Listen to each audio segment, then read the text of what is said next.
the heels of Cabin Fever, we have Bucket List. And just listen to that. Really beautiful, extensive release.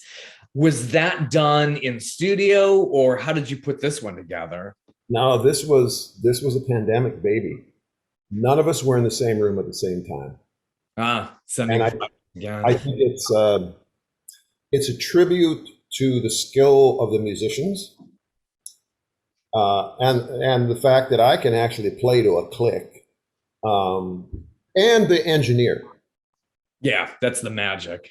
Is getting this. Because that's the unsung, how do you make all the, of course they have to play together and they have to play off one another. Um, but no, it was all done individually. Yeah, I noticed a lot of interesting instruments on this release, more so than a lot of others. Who are the cast of characters who come Well, together? actually, Piano, all of that. actually, it's the same guys I have recorded with for a long time. I, Cabin Fever was a man and an instrument. Right, It right. was what it had to be. It was done in quarantine. It would have been weird to have a band at that particular time. Um, with this, I thought that these were songs that called for a little more flesh on the bones. And I felt like I had to go to people I absolutely trusted. And these were the guys. And I mean, not only did they have the musical chops, but one of the things that I have always done in the studio is I don't show up with, here, charts, play this. These musicians are way better musicians than I am. And they're creative, and they're guys who often get handed charts and said, play this. And so they're involved in the songs from the demo stage. I'll send them. Yeah. I sent them. I almost said a cassette. That's the old Funny days. how you get into that. I sent them a Dropbox of like 40 songs, and I said, "Listen to these. Tell me what you think. Do you see any threads that tie together? What?" And they all came back as Stuart Duncan, this incredible fiddle player, said, "I want that song. Give this to me. I will arrange this, if it's okay with you." And so these guys they listen to the words, Yeah.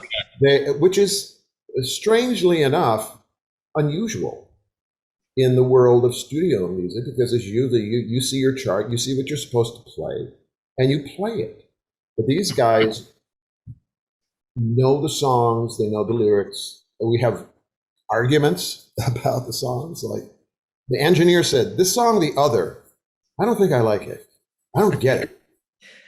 So everybody's on board. It's like Team McCutcheon, and it feels really cohesive.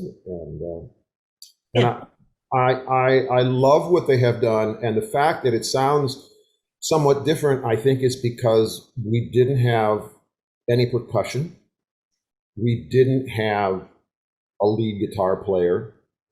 We didn't bring in a saxophone player or a horn section or background vocals or anything. It was still that kind of bare thing, but it feels really tight to me. Yeah, that's a good common thread with your strings and the piano. It just feels really good and organic that way. It's Yeah, not yeah. just a huge studio. Though maybe I envision you all in a room in a studio, but we're still sending files back and forth, and then the engineer is mixing all this. It's just very, very good mix too, as well. So Well, tell us about the title track, starting with Bucket List. What came to mind when that was getting put together? well, my wife Carmen and I have a little log cabin. I think I probably talked to you about this before. North Georgia, yeah. And we've spent a lot of time there in the last 18 months. And she's a writer as well. And one night we were both sitting around the fireplace. This sounds very, Walton-esque. And we were reading. Yeah. And I looked across the room, and this was a point at which I had reconciled myself to the fact that my life was going to be really different for the unforeseeable future. I mean, this is for 50 years, I have headed to the airport every weekend, and I've met my roadie, and we've gotten a rental car or a van and spent a long weekend traveling hither and yon and sound checks and Yeah. concerts and meet and greets and early morning media and yada yada. And here I was at home for longer than I had been. I observed to a friend of mine recently, I haven't slept in my own bed this much since I was in high school. Yeah. What a Uh, weird perspective. God.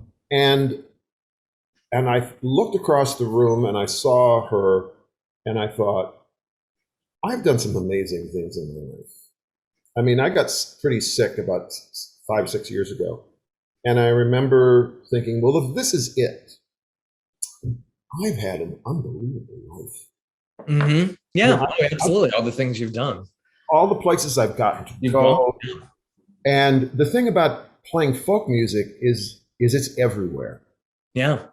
And if I'm going to the Soviet Union or to Central America or Australia, and I'm in an Aboriginal community, or I'm in a native community in some far reaches of Alaska, and people hear this, it's not like they know it, but it's familiar. Consequently, I've never been a tourist, ever.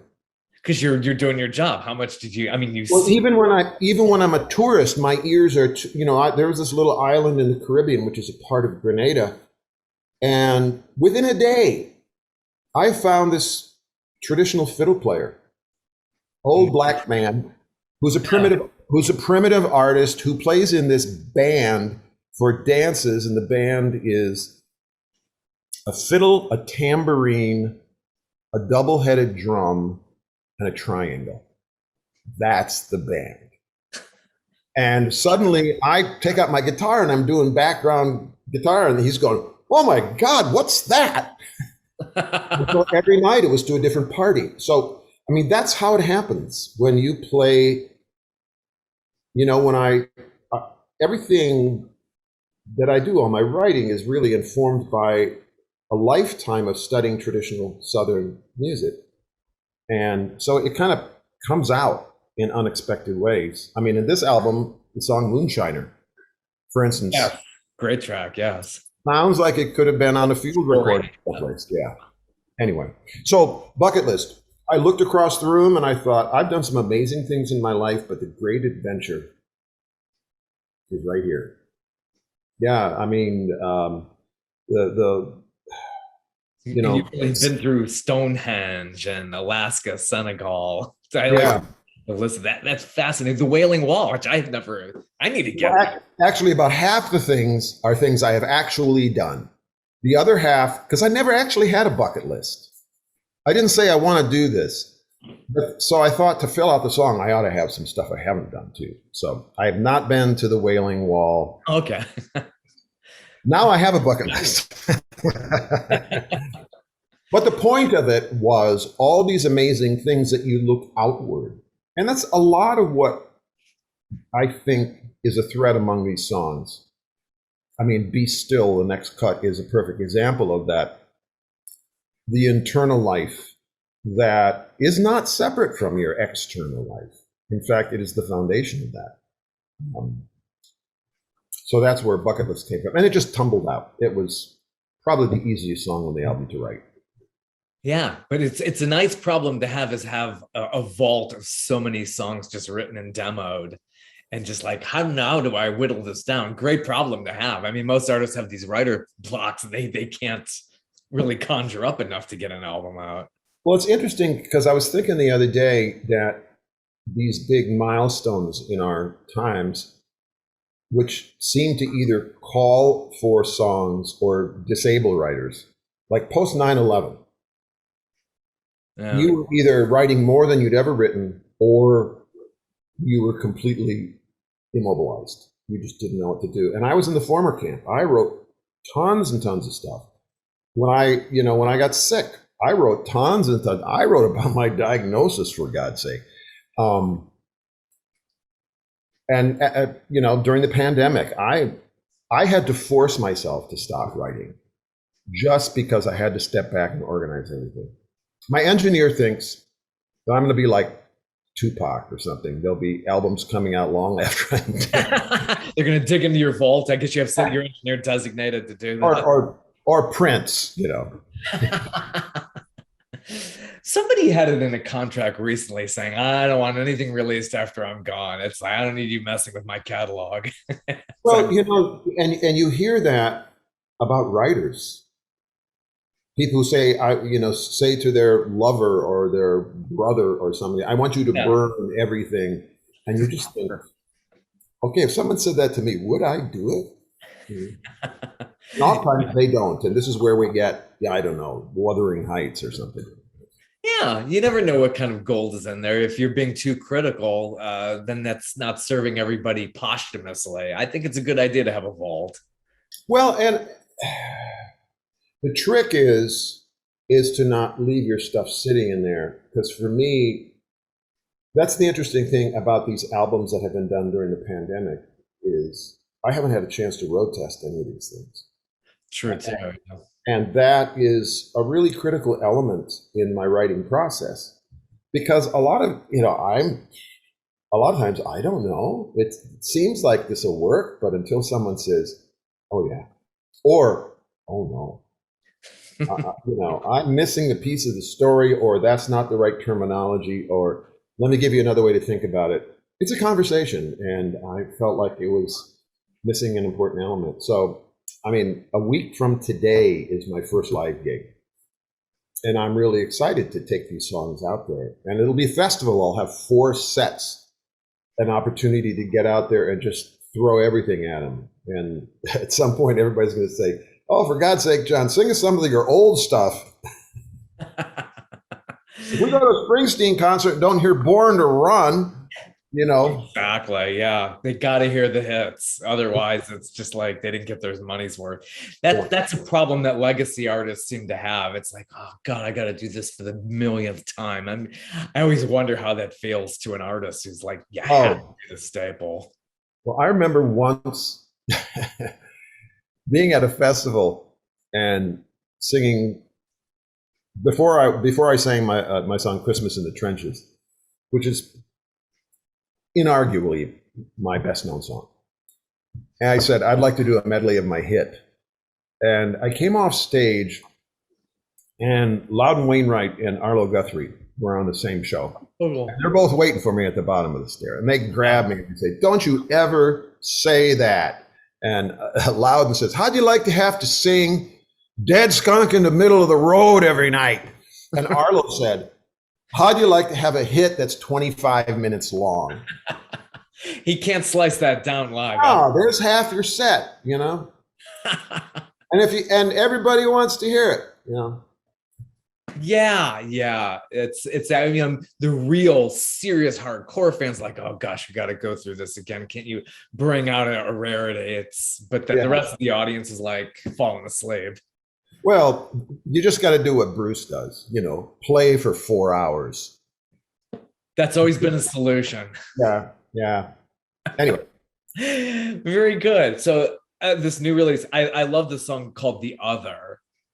That seems very current, and how you must have been so inspired with what was going on in the cultural zeitgeist at the moment. Well, a lot of what's going on in the cultural zeitgeist is a lot of blindered vision.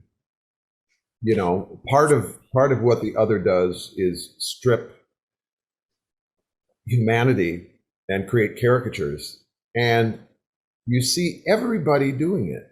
It's not the purview of either the left or the right. Everybody does it. I mean, imagine you're sitting at a stoplight and there's a pickup truck in front of you with a Trump Pence sticker on it. You create this character. Yeah, totally. That's there. Or you're sitting at a stoplight and there's a Prius with a Black Lives Matter sticker on it, or whatever, music will save the world. And you create, even if you agree with them, you create this caricature.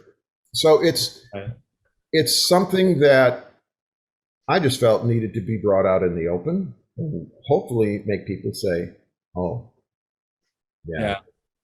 Because it's one of the elements, and certainly I think it's a major element of why we just don't seem to be able to get along in almost any way and solve the things that's going to take all of us to solve, whether it be, climate, COVID, how to get the potholes fixed on your street. Yeah, even that's political. Like everything. Or how just not to be lonely. Yeah, yeah. I am the other. It's I like the idea of somebody who has a Prius and Trump signs in their yard. I'm sure there's an unusual. It's like this is a walking contradiction. It's like, well, and I've seen it. Neighbor of mine. So it's like, throw your preconceptions, your misconceptions out the window, and you have to. And I think the most important line in the whole thing is, but I'll come if you're in trouble. What are you gonna do? All in it together. That's really what it's about. I mean, we're all experiencing it, whether that's climate change or the virus. It's like this is a fact. This isn't fantasy. We're all experiencing it. We should all be on the same page. But right. Yeah, we see the resistance. Well, one of the things that, circling way back to the beginning of the conversation, one of the things that modern news does is focus all our attention at the top of the political pyramid, where we have no access and no influence. And you end up feeling powerless and pissed off. And you think that's where all your attention needs to be, number one. I mean, I met people who could tell you the fine points of Bernie Sanders' climate platform and couldn't tell you who their city council person was, whose work affected 95% of their everyday life.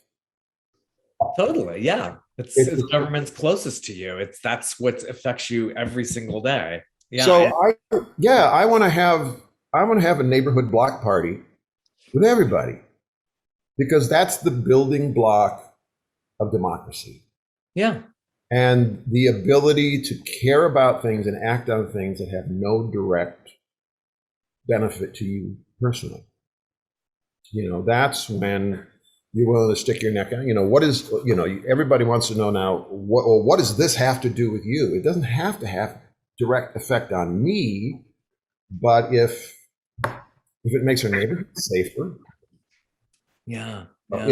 If this guy can get a good job because of this program, and he's got the dignity in work and all that comes with that, it's when you're being confined to home for the last 18 months has made me really focus on home and home in a macro sense. Well, my own neighborhood, the greater Atlanta area, Georgia.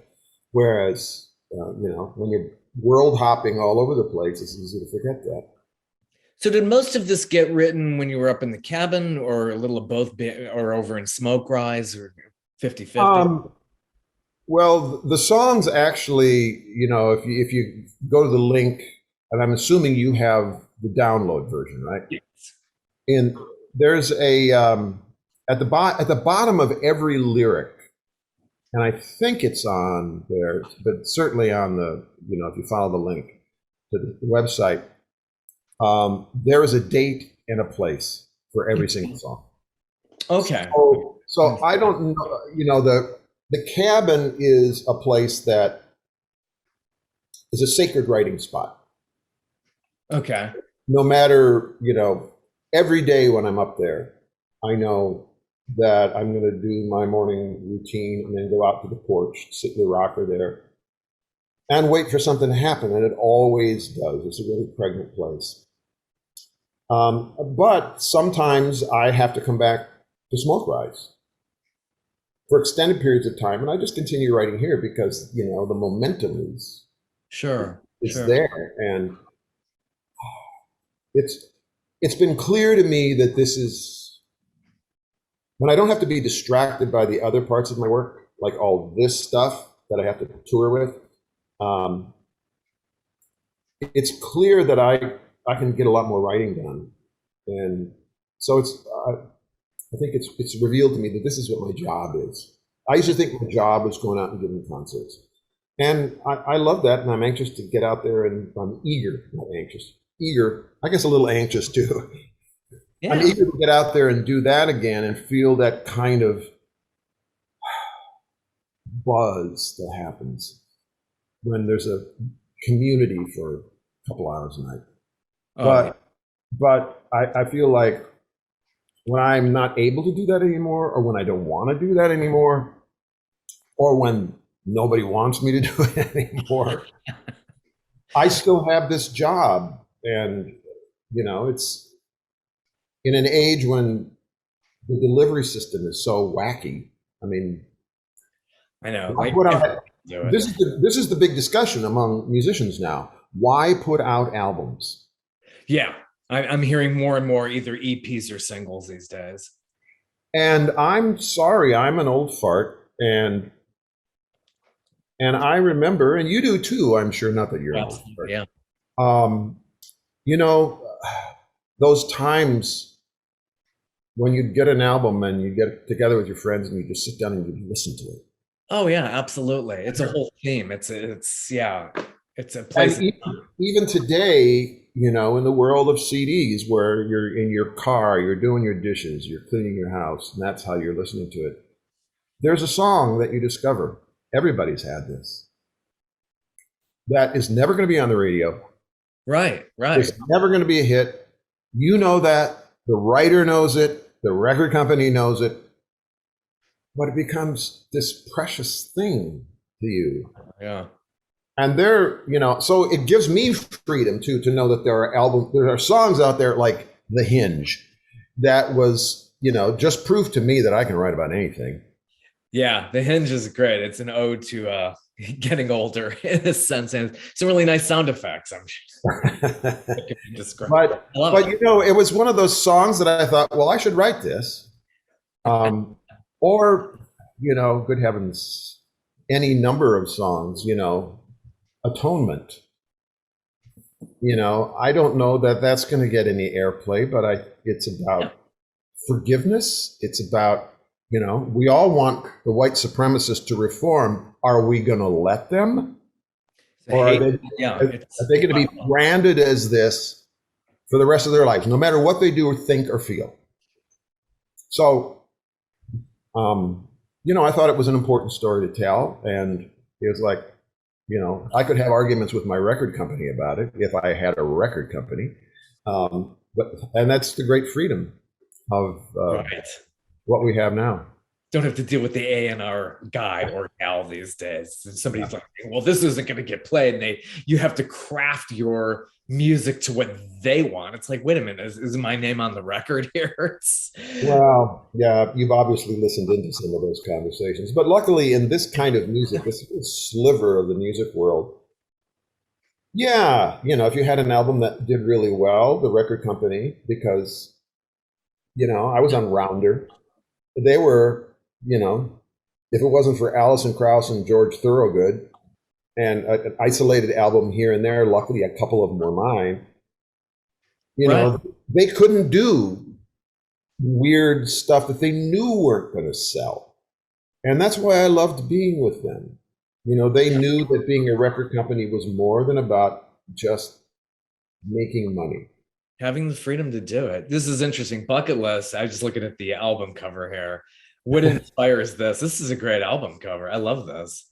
Well, I was going to do something really boring, like have a bucket turned over. Yeah. And my wife said, "Oh, come on."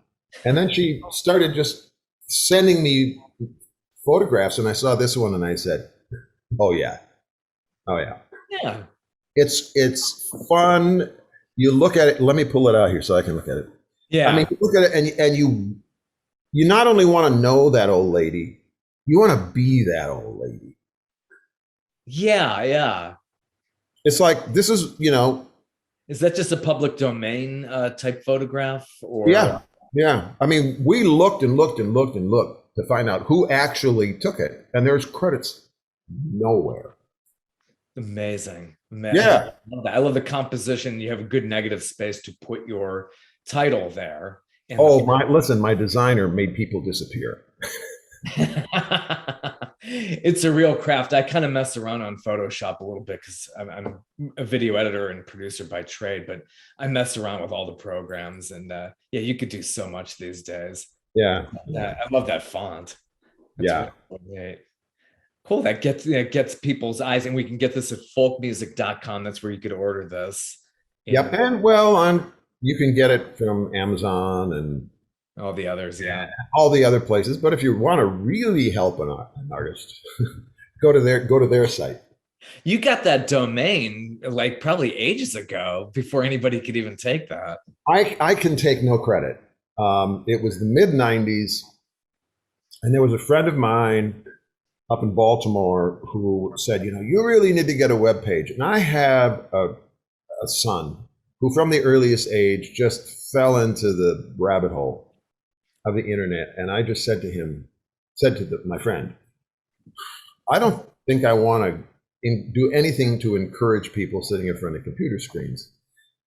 Me, the great fear of the future. And he said, well, I actually created a web page for you. And I just give me the okay, I will press this button and make it live. He's backstage at a show I'm doing in Baltimore. He's got his laptop. And he says, and I got the domain folkmusic.com. Wow. And my first thought was, I'm going to sell that for hundreds of dollars someday. So I couldn't resist. So it was mid '90s. I had nothing to do with it. Somebody else found it for me. Somebody put that on my radar many years ago at work. A guy who probably saw you at Eddie's Attic, I think. And he showed me this lyric sheet. I was like, this guy wrote about John Ashcroft of all people. John, like what? And I'm just like roaring at it, looking at these lyrics. It's like, I'd never seen anything like this before. This must be a lot of fun to hear live. Well, that was part of what gushed out after 9/11. I mean, there was angry stuff and there was stuff, contemplative stuff, but then there was also, every Monday I do a Zoom co-songwriting thing with Tom Paxton, who's one of the great folk music songwriters. And he came up with this term that he called short shelf life songs. And Tom has a great sense of humor, and we spend half our time just laughing and telling jokes and picking up funny things. And I thought that humor would be a great way to deal with some of the really horrible things that we are having to experience. And it also, satire can prove that the emperor actually does have no clothes. Which was true. Yeah. So my favorite of that era was Dick Cheney told Pat Leahy what to do. Of course, it was physically impossible, but I bet Dick Cheney knew. I remember that moment. Yeah, but those are short shelf lives. Nobody would even know who John Ashcroft is these days, unless you took Right. And I think when you're doing something really topical, I remember being 11 years old, and the day I discovered folk music was the day my mother made me sit down and watch the March on Washington. Yeah. Television. And one of the moments I remember real clearly, because it's the day I discovered folk music too. I'd never heard of folk music. Why would I, as 11 years old, living in north central Wisconsin?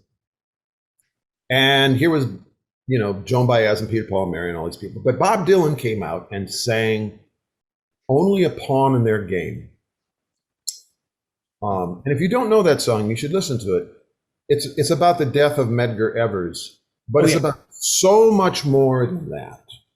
And the analysis of it it's still astonishing to me that this 21, 22-year-old kid could say, you know, everybody involved is a pawn in the game. You know, the guy who did the shooting, and you tell the poor white man, you're better than the blacks. Don't complain, but you're only a pawn in their game. You know, it was a kind of brilliant, yeah. It was a brilliant analysis, and I thought, 20 years old? I mean, I was 11 and I realized 20-year-olds weren't that smart. But the thing that impressed me, because I wasn't that analytical at 11, was that just happened. Yeah. Everybody knew Medgar Evers 2 months before. This just happened 2 months ago. You can write a song about that? And the power of being able to tap into the zeitgeist, as you call it. And sometimes, especially in this 24-hour news cycle, it's 15 minutes. There's power in that. The audience really forgives a lot in that. And if you can use that kind of wide, long leash that you have and have it say something, like at the end of Ashcroft's Army, it's not just about making fun of John Ashcroft. It's about, where was all this spying when Adelphia went under, when Enron ran off with the loot and WorldCom went right down the chute. Some terrorists wear pinstripe suits. I want to be a spy. So, if you can use humor and still say something at the same time, it's a great tool to have in your box. Yeah, cathartic. It's got to feel so good. And especially, I remember that time very well. So, and you do a little bit of history on Bucket List as well, something with a French flair. We talk about a little bit of history. What's the story behind getting that one together? Well, I actually read about this little town in the travel section of the Sunday New York Times years ago. And it was such an astonishing revelation that this little town was founded by these people who were persecuted. The Huguenots were persecuted by the dominant Catholic Church. So they repaired to this isolated place in southeastern France. And from the earliest times, have sort of had a unspoken welcome mat out. In the song, I say, refugees from the Spanish Civil War came. And then Jews came by the hundreds during World War II. And even today, you have people who are refugees from other parts of the world who come there. And it's a combination of these people knowing their own history, and also they were very religious. In my own case, my politics and my worldview was completely shaped by my Catholic upbringing. I didn't have a Marxist professor in college who sort of opened up the world to me. It was my mother sitting me on my ass during my 11th summer and saying, look at this. Here was the civil rights movement. It was led by clergy. It used biblical language. The songs were repurposed hymns. It was a righteous cause. And it was like everything sort of, this is God's work. And this resonated with me with Le Chambon sur Lignon. No matter what I say in French, it's going to be wrong. And I tried that too. I did a little bit of French in high school. Le Chambon sur Lignon. Exactly. But, and if you were in France, they say, no. Yeah, I wouldn't even dare. No.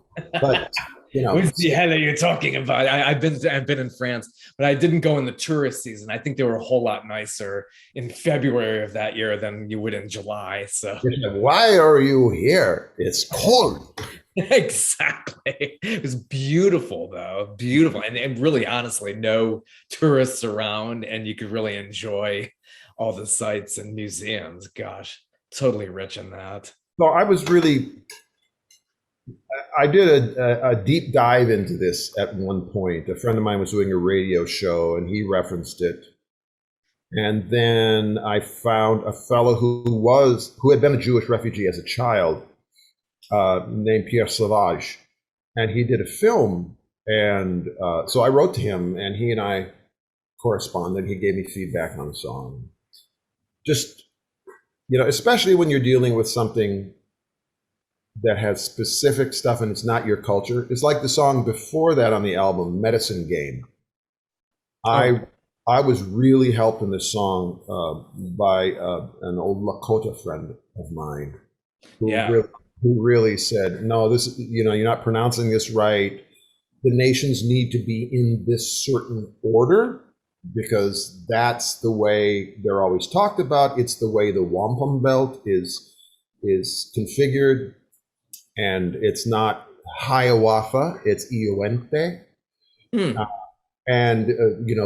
did not invent the medicine game. It was given to us by Creator. So I wanted it to be something that I do this a lot with songs, whether I'm writing about small commercial salmon fisheries in Alaska, which I have done, or work in a steel mill, or a song about a culture of which I am not a part. I'll take the song, send it to somebody who has some experience, and say, did I get this right? That's good. That's good. Absolutely. Medicine Game has this Native American theme to it. Who's doing the chant towards the end? That's really unique. Yeah, it's a friend of mine named Bill Miller. He's a First Nation singer, also from Wisconsin. He lives in Nashville now. He played the flute on it as well. And I really heard chanting from the beginning, but when I called him, I said, I just want some flute. And he called me back and said, there's room for chanting at the end. And I said, oh, thank you. How unique. It really stands out. It really goes with it. Very, very well done. And you go back in your life to a song called Peekaboo.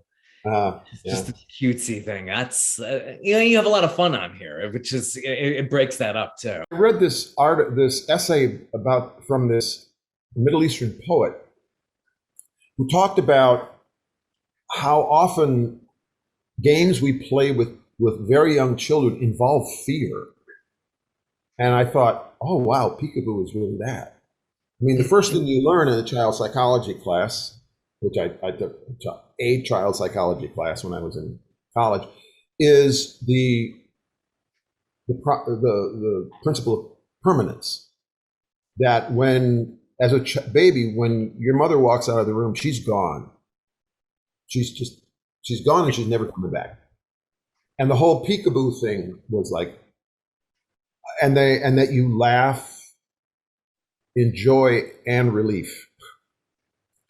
Yeah, that's really a very, very nice. You have a good story about a piano that has a certain life to itself. The reason I'm in the South is I fell in love with Southern music when I was a kid, and convinced my advisor to let me do a 3-month independent study, hitchhiking around the Appalachians meeting banjo players. And here I am 50 years later, still on that 3-month independent study. Yeah.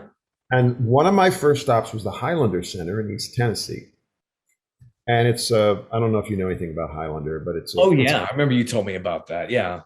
And Zilphia Horton came there in 1935.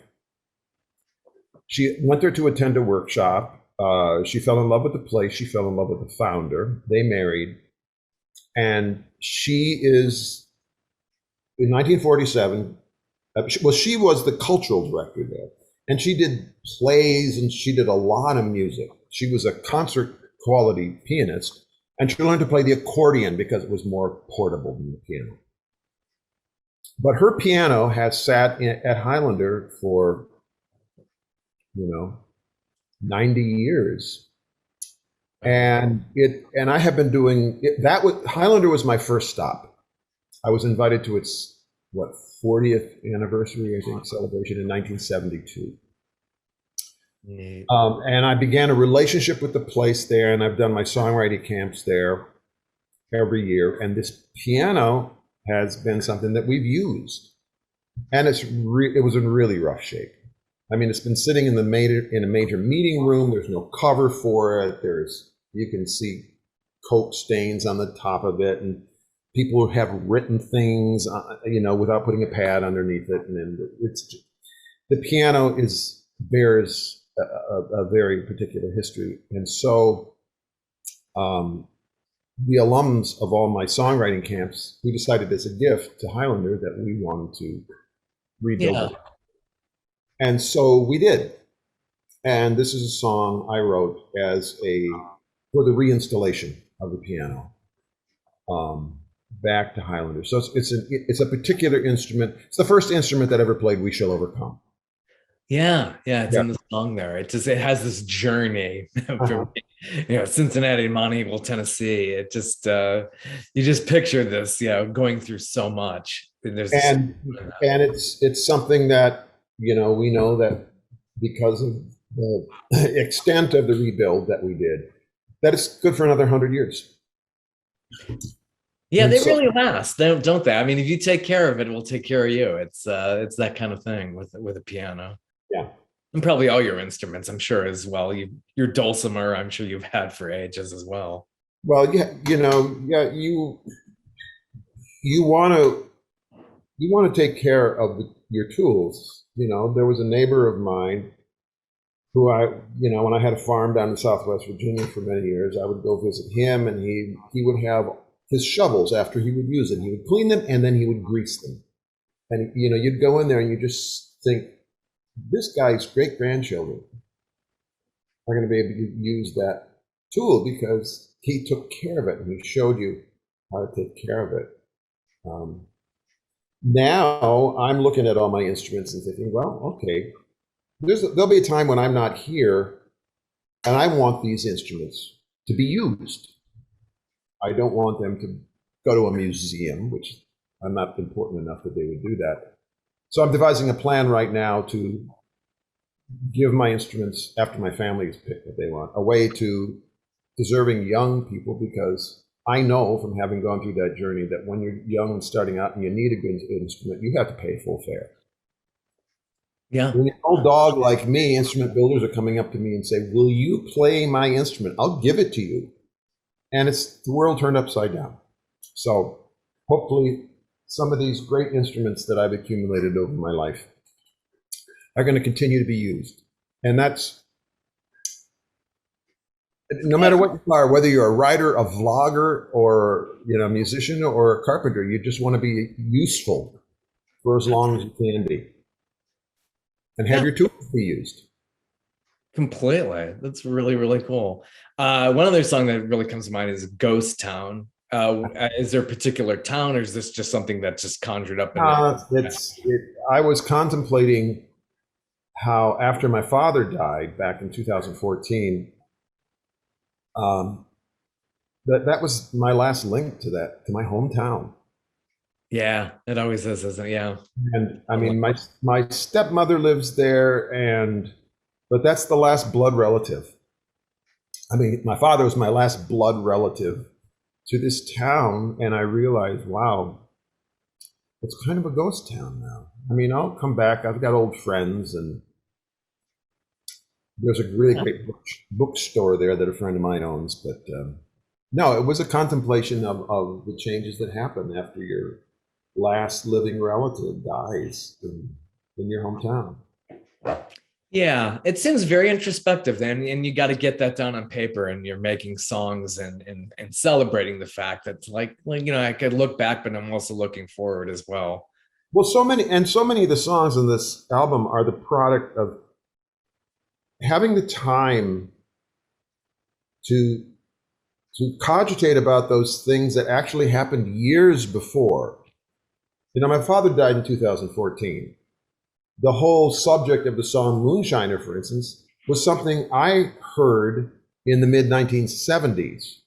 And it had sort of stayed there, but, when you have this expanse of time in front of you, you say, okay, today, I just thought of that thing. I want to contemplate how I feel about my hometown now that my dad is not there anymore.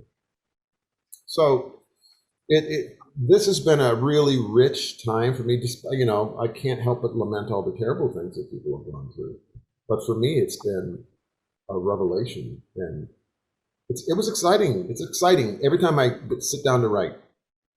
Yeah. There's a kind of energy that's welling up in me that um, leads me to believe that, oh, I'm going to write a song about that town I read about 10 years ago in the New York Times. I'm going to write a song about, you Yeah. know, my youngest son was a lacrosse star in high school, and I fell in love with the game. And so when this radio account of this new thing happening in the world games came up, it was like my ears went, whoop, lacrosse. Yeah. There's a song. Yeah. It's so cool. That's great. So the new one's out, and then you have another album planned for 2022. When do you expect to get that one out? Uh, well, it'll all be done, mixed and everything by the end of the year. And the problem really is, does the world really need a 43rd John McCutcheon album? Of course. Well, you know, and in such short order, you know, my publicist is convinced that, you know, for instance, you're one of the people who will get noticed, say March. Oh, Right. Leap, the new John McCutcheon album, and you'll look on your plate and you say, well, I did something back in September with John. I think I'll pass this time. But, you know, you can't only, that's record company thinking. You know, I've got these songs, and I've been listening to the rough mixes and everything, and in a lot of ways, they're stronger songs than Bucket List. And I'm thinking, oh, I'm dying to get these songs out there. And as you say, it's a wonderful problem to have. Yeah. And Yeah. so the album is called Leap, and I'm in the middle of it right now. We're doing it the same way. I'm doing my part, saying it to the engineer. The engineer does his little stuff and sends it to the bass player. The bass player sends it back. We send it to the piano player. The piano player does this. Then the engineer does his stuff and then sends it to the fiddle player. And then, you know, it's a really expensive way to make an album. You're not all in the same room having that feeling and being able to play off of each other. Oh, it's 3 times as much work for the engineer. Yeah. That's, you know, he has to go back over else. God bless him. Yeah, absolutely. Well, thank you so much. It was lovely speaking with you today. Always great to talk to you, Bob. Absolutely. Have a very, very good day and the rest of the year. And we'll hear from you soon, I'm sure. Yeah. Thanks a lot. Take care. Yeah. Bye-bye.